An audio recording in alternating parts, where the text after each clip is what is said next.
In our last video, we talked about using candy paints versus metallic paints, and I wanted to show how you guys can use both in the same kit. Now, as we go ahead and put that kit together, I also want to talk about one easy way how you guys can get inspiration for your paint projects and what you can do to make sure that it looks just right. I'm excited, I hope you guys are too, so without further ado, let's get it. Onto the kit for today, which is going to be the Real Grade EVA Unit 1. The Real Grade EVAs are an amazing build and have great articulation and balance, making it an absolute joy from start to finish. If you haven't built one yet, I highly recommend picking one up, not only to just build, but also to paint too. So before we get to the actual painting, I want to talk about the bonus tip for today, which is focusing on how you can get easy ideas for your paint projects. Creating a color palette that looks good can be a challenging process, but what if I told you that there's already a ton of options out there that we can already use? That's right, there are amazing color options that we can already browse and look through to get some inspirations for our paint projects, and they exist in one of the most common things in the world: video games. I'm talking about color swap skins. Usually these cosmetics are kind of throwaways because it takes the original skin and just switches some of the colors on it, but I find that these color swap skins can be a great way to get some ideas as far as what can look good, but how to balance them out to make sure that our colors work together and not just clash with each other on the same kit. So what games can you use? Well, one of my favorite games just got a recent overhaul and brought me back into playing it pretty constantly now. If you know where I'm going with this, you know I'm talking about Overwatch 2, and the different types of characters that are in that game have many different color combinations for us to look through. For my EVA Unit 1, I decided why not use the most iconic character of the entire Overwatch franchise. That's right, I'm talking about DEVA. Plus, gives me the excuse to call it the DEVA Unit 1, huh? Anyway, onto the painting and the color scheme. Now, as I mentioned before, not only are the colors are important, but it's also the balance of the colors that are going to be used on the kit. If we look at the DEVA character model, we can see that there are several colors to her costume, which includes blue, white, pink, silver or gray, maybe even some neon green and some black. Now I could just do an even split across all the colors, but just by looking at her suit, you can already tell that not all the colors are evenly represented, and trying to divide the pieces evenly into just that many colors won't work. This is why it's important to understand balance. As you refer to the different skins, don't just pay attention to what colors are used, but how much of each color. For example, let's take black and yellow.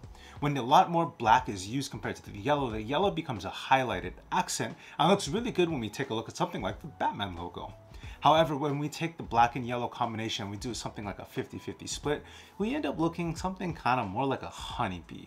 So take the balance of your colors into account when working on your kits, so you know how much to use and how much to not use in order to attain a certain look. If you're ever unsure what you can do to find out the certain balance, take one of your kits apart and break it down by color to see how much of each is used for the kit, so you get an idea of how you can break down your primary, your secondary, and your any accent colors that you may have. So now that we have the colors nailed down, let's go ahead and talk about the paints for today's kit. Since we talked about using candy versus metallic in my last video, I want to go ahead and use candy for the main armor sections of this build. Now, because the armor section is really high shine and is really going to be drawing your attention in, I want something that isn't going to clash and draw your attention away from it. So for the frame bits and things that aren't going to be colored in, I went ahead and used a neutral gray for those things in order to not clash with the high shine blue. To complement the beautiful shine of the candy paints, I went ahead and used a gloss white for this build. Now, instead of using a metallic white, I went ahead and just used a regular plain white. I feel like the gloss in there complements candies better, but if you went with a metallic blue and you want your whites to match a little bit, this is a good opportunity to look into pearlescent paints to put over your white to get it to match. At the end of the day, it all comes down to personal preference, so do whatever you want and just have fun with your kits. On to the pink bits. Now, if you look at DEVA's suit from the back, you can see that she has these pink diamonds which match the EVA perfectly, which is why I'm going ahead and use this pink for this kit. So on to top coats. Initially, I was going to go ahead and paint the metallic pink in a flat coat, but I really like the finish of it, so I went ahead and left it as a gloss. You can use this to simulate different materials, but again, ultimately it comes down to personal preference and maybe some creative ideas as far as how you can make different materials come to life. Of course, DEVA wouldn't be complete without her iconic pistol, and so for that, I'm going to need a little bit of help.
So there you guys have it, my DEVA Unit 1. I hope you guys learned a thing or two about coming up with your different color ideas for your paint projects. And if you have any suggestions for what video games you can use, like Overwatch 2 or even Destiny 2, drop those in the comments below for other people who may have those games and they can use those for their reference. Be on the lookout for more videos incorporating my new 3D printer. I'm really excited to see what this thing can do and how we can bring my model kits up to the next level. So if you have any suggestions on what I can look into or any things that I can add to my model kits, drop those in the comments below. Maybe we can see how we can incorporate those into our kits. With that being said, guys, thank you so much for joining me today. I hope you found some value in this video, and remember, take care of yourselves, take care of each other, and I'll see you in the next one.